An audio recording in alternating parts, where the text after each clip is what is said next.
अस्सलाम वालेकुम my dear students, उम्मीद है आप सब ठीक ठाक होंगे, खैरियत से होंगे। आज हम बात करेंगे उन बेसिक टिप्स एंड ट्रिक्स के बारे में जिनको फॉलो करके हम अपने थ्योरी के एग्जाम में मैक्सिमम नंबर हासिल कर सकते हैं। आपके पेपर में दो पार्ट्स होते हैं। एक पार्ट होता है सब्जेक्टिव पार्ट, जिसको आप थ्योरी पार्ट कहते हैं। सेकेंड पार्ट आपका होता है ऑब्जेक्टिव या एमसीक्यू पार्ट।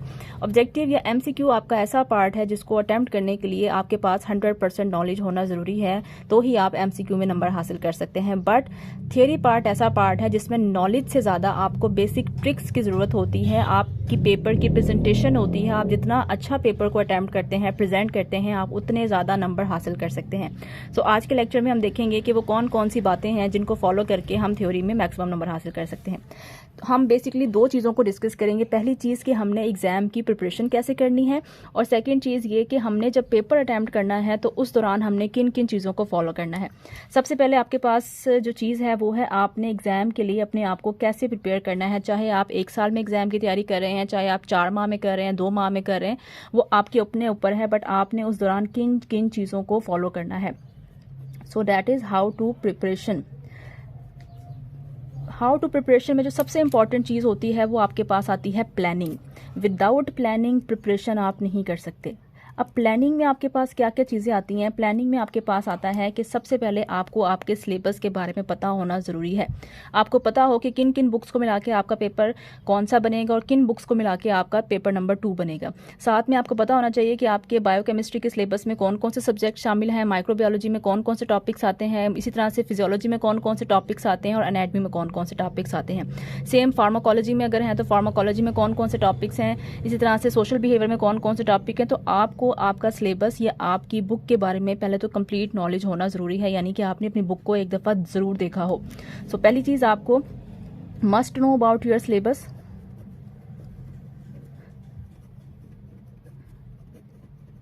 उसके बाद जो सेकेंड इंपॉर्टेंट चीज़ आती है वो ये है कि आपने अपने सिलेबस को शॉर्ट करना है। शॉर्ट कैसे करना है, या तो आप उसके खुद नोट्स बनाएं या आप अपने फेलोज से या अपने टीचर से नोट्स को कलेक्ट करें। कभी भी बुक से पेपर की तैयारी नहीं हो सकती जब तक आप उसको शॉर्ट फॉर्म में, नोट्स की फॉर्म में कन्वर्ट नहीं करेंगे। तो हमेशा अपनी बुक को जो बहुत ज़्यादा आपके पास ह्यूज फॉर्म में, उसको आपने शॉर्ट फॉर्म में कन्वर्ट करना है। उसके बाद आपने उस वक्त पढ़ना शुरू करना है जब आपकी जो एनर्जी लेवल है वो हाई हो। हाई किस टाइम होता है? हाई एनर्जी लेवल नॉर्मली आपका होता है जब आपने खाना खाया हुआ होता है, या मॉर्निंग के टाइम में, या कुछ लोगों को रात में पढ़ने की आदत होती है। वो आपके अपने ऊपर है कि आपका जिस टाइम एनर्जी लेवल ज़्यादा हो। ज़रूरी नहीं है आपने 10 घंटे पढ़ना है या आपने 8 घंटे पढ़ना है। आप 1 घंटा पढ़ें, फोकस्ड होकर पढ़ें और उसको कंसेप्ट के साथ पढ़ें, तब आप मैक्सिमम चीज़ें गेन कर सकते हैं। और कोशिश करें उतनी देर ही आप बुक लेके बैठें जितनी देर आप चीज़ों को एब्जॉर्ब करने की सलाहियत रखते हैं। जब आपको लगे कि चीज़ें याद नहीं हो रही तो आप उसको बुक को बंद करके रख देंगे। उसके बाद हमेशा कोशिश करें कि चीज़ों को डिस्कस करके याद करें। डिस्कस किसे कर सकते हैं? आप अपने फेलोज के साथ कर सकते हैं, आप अपने फ्रेंड्स के साथ कर सकते हैं। जितना आप चीज़ों को डिस्कस करते हैं उतने ज़्यादा कॉन्सेप्ट्स आपके खुलते हैं। और बेसिकली ये जो हमारा कोर्स है ये है भी सारा का सारा कंसेप्चुअल। उसके बाद आपने हमेशा जब याद करना है तो आपने ऊंची अल्फाज में या ऊंची आवाज़ में उसको याद करना है। इतना ज़ोर से आपने पढ़ना है कि आपकी आवाज़, आपके जो अल्फाज हैं वो आपके कानों तक पहुंच सकें। ये हमारे ब्रेन का एक प्रोसेस होता है कि हम जितनी ज़ोर से चीज़ों को पढ़ते हैं हमारा ब्रेन उसको ज़्यादा प्रोसेस करता है और लॉन्ग टर्म मेमोरी में उसको स्टोर करता है। और पढ़ने के बाद आप उसको 1 से 2 बार राइटिंग फॉर्म में उस क्वेश्चन को ज़रूर लेकर आएंगे, ठीक है। और साथ साथ आपने हमेशा जिस भी सब्जेक्ट को पढ़ना है कोशिश करेंगे कि अपना कंप्लीट सिलेबस आप उस सब्जेक्ट का करेंगे, तब आप न्यू सब्जेक्ट के ऊपर मूव करेंगे। सिलेबस दरमियान में नहीं छोड़ना, क्योंकि हमारे पास सिलेबस छोड़ने का ऑप्शन नहीं है। आप फार्मेसी काउंसिल के पेपर उठा के देख लें, लास्ट ईयर के या उससे पहले वाले। कभी पेपर ऐसा होता है कि स्टार्टिंग के 4 चैप्टर से आया होता है, कभी पेपर ऐसा होता है कि पूरा का पूरा पेपर आखिरी के 2 चैप्टर से आया हुआ होता है। तो हमारे पास कोई कंपैरिजन नहीं है कि हमने ये वाले टॉपिक्स करने या ये चैप्टर करने और ये चैप्टर हमने छोड़ देने। हमने क्या करना है, हमने गो थ्रू सबको करना है, बट हमने उन सबको शॉर्ट फॉर्म में लेकर आ जाना है ताकि हमें अटेम्प्ट करते हुए जो है वो आसानी हो, ठीक है। तो ये चीज़ आपने क्लियर रखनी है कि आपने सिलेबस बिल्कुल भी नहीं छोड़ना। चाहे आप हर टॉपिक की सिर्फ डेफिनेशन ही याद करें, बट आपने करना ज़रूर है।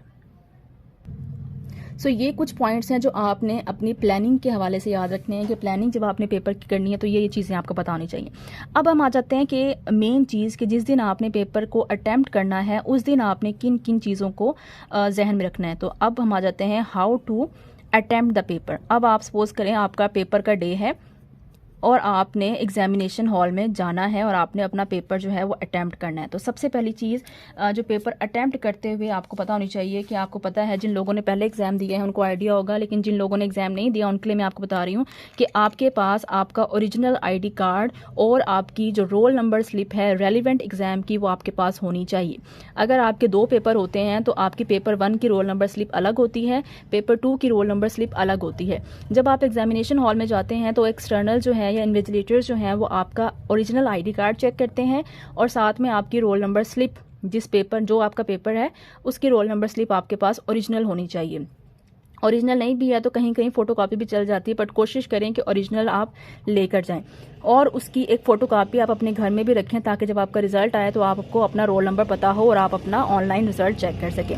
वो स्टूडेंट जिनका ID कार्ड नहीं है वो क्या कर सकते हैं, वो अपने साथ बे फॉर्म ओरिजिनल लेकर जाएंगे और उस बे फॉर्म के बाद वो आपको एग्जामिनेशन हॉल में एंटर होने देंगे। तो सबसे पहली चीज़ आपने क्या करनी है, ब्रिंग अपने साथ आपने ओरिजिनल ID कार्ड या आपने बे फॉर्म लेकर जाना है और उसके साथ साथ आपने अपनी roll number slip of relevant subject आपने साथ में लेकर जानी है।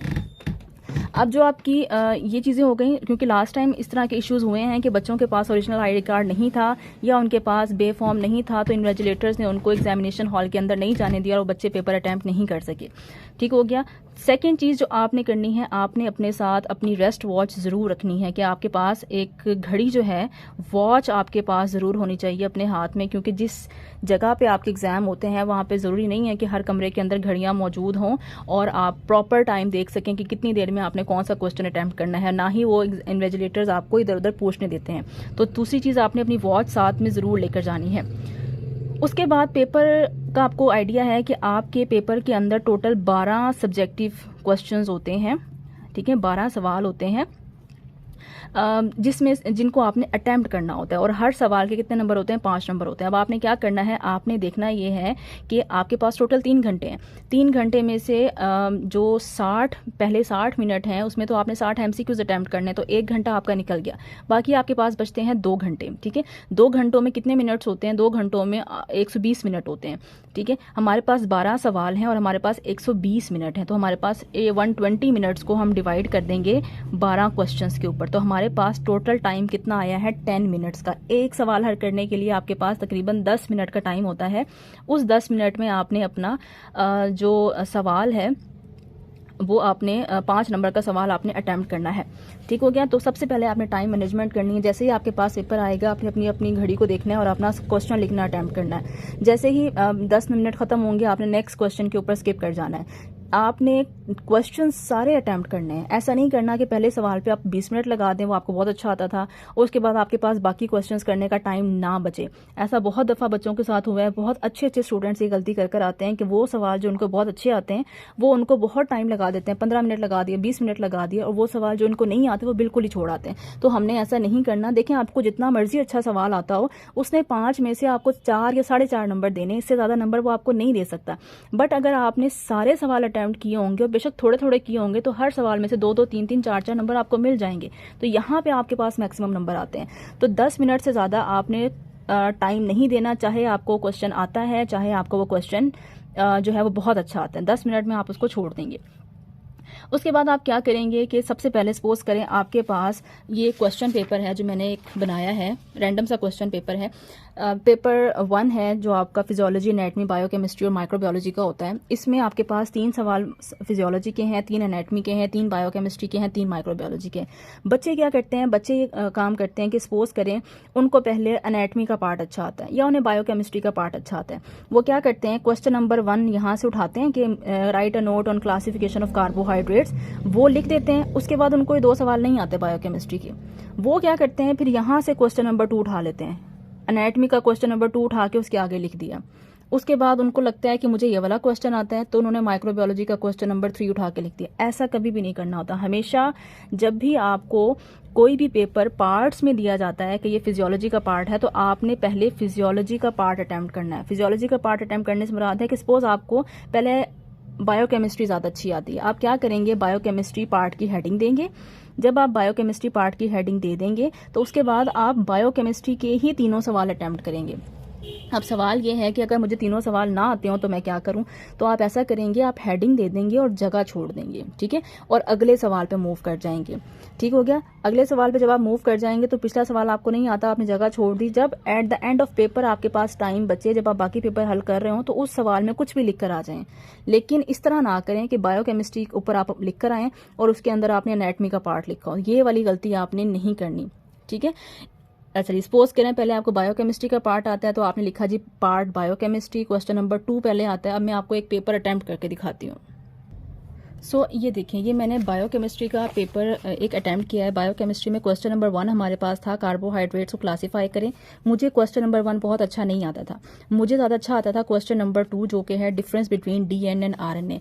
तो आपने पहली चीज़ क्या करनी है, पहली चीज़ आपने देखनी है कि बायोकेमिस्ट्री का क्वेश्चन नंबर 2 जो है वो कौन सा है, डीएनए और आरएनए। मैं इस क्वेश्चन को अपने पेपर पर सबसे पहले अटेम्प्ट कर रही हूँ, तो मैं इस क्वेश्चन को क्वेश्चन नंबर 1 नहीं लिखूंगी, मैं क्वेश्चन नंबर वही दूंगी जो मेरे क्वेश्चन पेपर के ऊपर नंबर है। यहाँ पे ये क्वेश्चन नंबर कौन सा है, क्वेश्चन नंबर 2। अगरचे मैंने इसको सबसे पहले अटेम्प्ट किया है, लेकिन मैं क्वेश्चन नंबर 2 लिखूंगी और मैं लिखूंगी डिफरेंस बिटवीन डीएनए और आरएनए। आपको पता है कि डिफरेंस हमेशा हम इस तरह लिखते हैं, डीएनए यहाँ लिखेंगे, आरएनए यहाँ लिखेंगे, और जब आपका सवाल खत्म हो जाएगा तो आप एक लाइन लगा के उसको बताएंगे कि यहाँ पे सवाल मेरा खत्म हो गया, और चेक करने वाला यहाँ पे आपको नंबर दे देगा।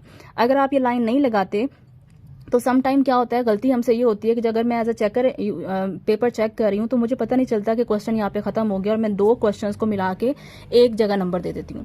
अब यहाँ पे आपको 5 में से 4 मिलने थे, यहाँ आपको 5 में से 4 मिलने थे, आपने ये लाइन नहीं लगाई, आपने सेपरेशन शो नहीं की। मुझे लगा ये एक ही सवाल है, मैंने यहाँ पे आपको 5 में से 4 दे दिए। तो अब आप दुनिया की किसी अदालत में पेपर ले जाएं, आपको एक्स्ट्रा नंबर नहीं मिल सकते, क्योंकि पेपर में रीचेकिंग नहीं होती, रीकाउंटिंग होती है। ठीक हो गया। कोई भी बंदा इस चीज़ को, जो मैंने गलती की है, इसको आपको सही करके नहीं दे सकता। तो आपने अपने नंबर खुद हासिल करने हैं। आपने करना क्या है, क्वेश्चन नंबर वो देना है जो आपके पेपर का क्वेश्चन नंबर 2 था। क्वेश्चन नंबर 2 आपको पहले आता था, आपने यहाँ पे क्वेश्चन नंबर 2 लिखा, क्वेश्चन नंबर 1 नहीं लिखना, ठीक है। उसके बाद सेकंड क्वेश्चन था, आपको आता था लिपिड्स वाला। ये कौन सा क्वेश्चन है, क्वेश्चन नंबर 3। मैं इसको नंबर 2 पे कर रही हूँ सवाल, लेकिन ये क्वेश्चन कौन सा है, क्वेश्चन नंबर 3 है, तो मैंने क्वेश्चन नंबर 3 ही लिखना है। और उसके बाद मैंने हेडिंग देनी है कि मैं फंक्शन ऑफ लिपिड्स लिख रही हूँ। उसके बाद जैसे ये सवाल खत्म होगा, मैंने दोबारा से ये मैंने टेढ़ी लाइन डाली है, आप स्केल से डालिएगा और ठीक स्ट्रेट लाइन डालिएगा, ठीक है। उसके बाद यहाँ पे मेरा क्वेश्चन नंबर 3 कंप्लीट हो गया। एक्सटर्नल मुझे यहाँ पे नंबर दे देगा पेपर चेकर। उसके बाद मुझे इसी पार्ट का क्वेश्चन नंबर 1 करना है। सपोज मुझे क्वेश्चन नंबर 1 नहीं आता, अब मैं क्या करूंगी, मैं इस जगह को खाली छोड़ दूंगी कि जब मैं पेपर खत्म कर लूंगी, जब टाइम एंड होने वाला होगा, तब मैं इसमें कुछ ना कुछ एक्स्ट्रा ऐड कर दूंगी। ये बात आपको समझ आ गई। इसी तरह से अब आपने बायोकेमिस्ट्री का पार्ट कर लिया। अब आपको सपोज करें आता है माइक्रोबायोलॉजी का पार्ट, तो आप अगले पेज के ऊपर हेडिंग देंगे माइक्रोबायोलॉजी पार्ट। इसका आपको क्वेश्चन नंबर 3 पहले आता है, तो आप हेडिंग क्या देंगे, क्वेश्चन नंबर 3 और टाइप्स ऑफ वैक्सीन, और आप लिखना शुरू कर देंगे। जैसे ये खत्म होगा आप लाइन लगाएंगे, और उसके बाद आपको क्वेश्चन नंबर 1 आता है, तो आप क्वेश्चन नंबर 1 लिखेंगे, हेडिंग देंगे वाटर माइक्रोबायोलॉजी, और उसको एंड करने के बाद आप लाइन लगा देंगे। और उसके बाद आपको क्वेश्चन नंबर 2 सपोज नहीं आता, बट आप क्वेश्चन नंबर 2 लिख के लाइन लगा के हेडिंग लगा के छोड़ देंगे, और उसको अगले पेज पे आप मूव कर जाएंगे। जब आपको एक्स्ट्रा टाइम मिले तो आप उस सवाल को अटेम्प्ट कर दें, नहीं भी मिले तो थोड़ा बहुत कुछ ना कुछ उसके अंदर आप लिख आएंगे। ठीक हो गया।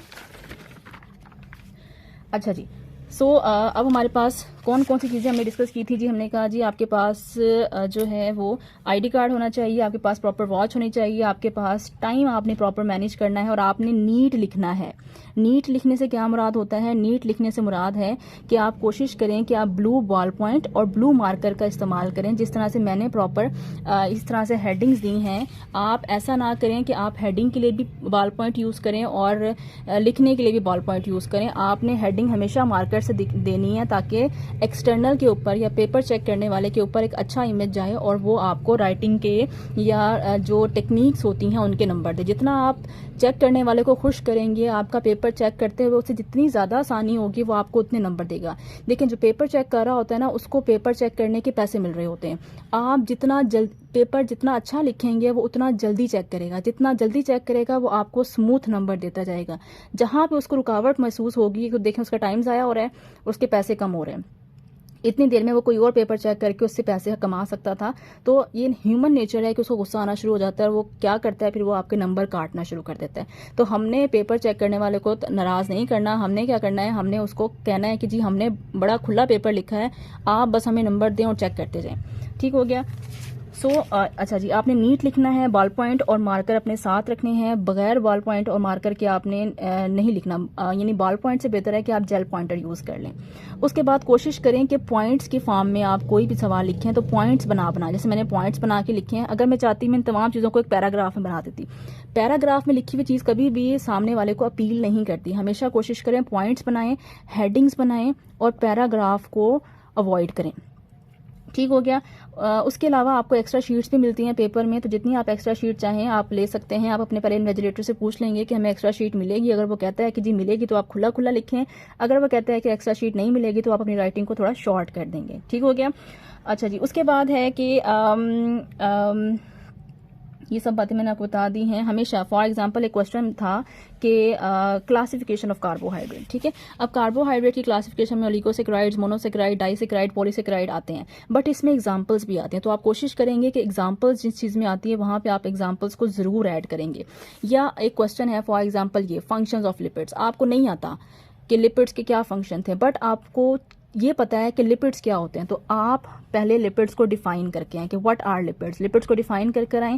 फंक्शंस नहीं आते छोड़ दें। लिपिड्स का जो जो चीज़ आपको आती है लिपिड्स के बारे में, जो भी अलिफ बे पे ते आपको आती है वो लिपिड्स के बारे में आप लिख कर आएंगे, आप छोड़ कर नहीं आएंगे। ठीक हो गया। इसी तरह से कार्बोहाइड्रेट की क्लासिफिकेशन आपने डायरेक्ट क्लासिफिकेशन से स्टार्ट नहीं करना। जो चैप्टर का नाम है सबसे पहले आपने उस चैप्टर की डेफिनेशन लिखनी है, देन आपने क्लासिफिकेशन बनाना है। ठीक है, अगर आपको क्लासिफिकेशन नहीं भी आती तो आप कार्बोहाइड्रेट्स को डिफाइन करें और उसके नीचे जो भी कार्बोहाइड्रेट्स के बारे में आपको आता है आप लिख कर आ जाएं। छोड़ के आपने कुछ भी नहीं आना। ये चीज़ आपने जहन में रखनी है कि आपने कभी भी कोई भी क्वेश्चन छोड़ के नहीं आना। कंप्लीट पेपर 12 के 12 सवाल आपने अटेम्प्ट करने हैं और आपने नेवर लीव एनी क्वेश्चन, ना तो टाइम की कमी की वजह से और ना ही जानबूझ के कि मुझे नहीं आता था मैंने क्वेश्चन अटैम्प्ट नहीं किया। आता है, नहीं आता, आपने अटैम्प्ट कर कर आना है। कुछ नहीं आता तो उसकी डेफिनेशन लिखाएं, उसके अंदर जो जो आपके जहन में बातें आ रही हैं आप लिख कर आ जाएं। सम टाइम ऐसा होता है कि पेपर मुश्किल आ जाता है और काउंसिल ये सजेस्ट करती है कि हमने बच्चों को पास करना है। अब पास हम उसी बच्चे को कर सकते हैं, जब हम पेपर चेक करते हैं हम उसी बच्चे को पास कर सकते हैं जिसने कुछ ना कुछ लिखा होता है, चाहे सही लिखा है गलत लिखा है, हमें अथॉरिटी होती है कि हम उसको टिक कर सकते हैं। ठीक है, सो आपने पेपर अगर खाली छोड़कर आ जाएंगे तो मैं मजबूर हूं, मैं आपको 0 नंबर दूंगी। अगर आपने पेपर भर के लिखा है, चाहे उसमें आपने गलत भी लिखा है, मैं आपको पास करना चाहती हूं तो मैं आपको मैक्सिमम नंबर उसमें से दे दूंगी। सो ये चीज़ आपने ध्यान में रखनी है कि आपने पेपर खाली नहीं छोड़कर आना। फॉर एग्जाम्पल आपने 10 सवाल अटैम्प्ट कर लिए और एक्सटर्नल आपसे कहता है या इन्विजिलेटर आपसे कहता है कि आपके पास आखिरी 5 मिनट है और आपके अभी 2 सवाल रहते हैं, तो आप क्या करेंगे, उन दोनों सवालों को क्वेश्चन नंबर लिख कर आएंगे। उसका क्वेश्चन फॉर एग्जांपल क्वेश्चन है फंक्शंस ऑफ लिपिड, आखिरी सवाल आपका रहता है और टाइम खत्म हो रहा है। आप क्या करेंगे, आपके पास टाइम नहीं है डिटेल लिखने का, आपके जो भी हेडिंग्स आती हैं जस्ट हेडिंग एंटर करके आ जाएंगे। उससे क्या होगा, एक्सटर्नल को आइडिया हो जाएगा जी इस बच्चे को पता था कि इसमें ये चीज़ें आनी है, बस टाइम की कमी की वजह से क्योंकि पेपर का एंड हो रहा है तो बच्चे ने प्रॉपर अटैम्प्ट जो है वो नहीं किया। सो ये कुछ टिप्स एंड ट्रिक्स हैं जो आई होप आप इनको जहन में रखेंगे और इनको अगर आप जहन में रखेंगे तो आप अपना बहुत अच्छा पेपर जो है वो अटैम्प्ट कर सकते हैं। मैंने हमेशा थ्योरी में बहुत अच्छे नंबर हासिल किए हैं और जो मेरा एमफिल है उसमें मैं गोल्ड मेडलिस्ट भी इसी वजह से हूँ कि मैंने थ्योरी में इन तमाम चीज़ों को फॉलो किया था। सो आप कोशिश करें इनको फॉलो करें और उसके बाद आप मुझे फीडबैक दीजिएगा कि आपके थ्योरी में कितने नंबर आएंगे। मैं वेट करूंगी। वीडियो पसंद आई है तो वीडियो को लाइक करें, चैनल को सब्सक्राइब करें। मिलते हैं नेक्स्ट लेक्चर के साथ। Thank you so much. अल्लाह हाफ़िज़।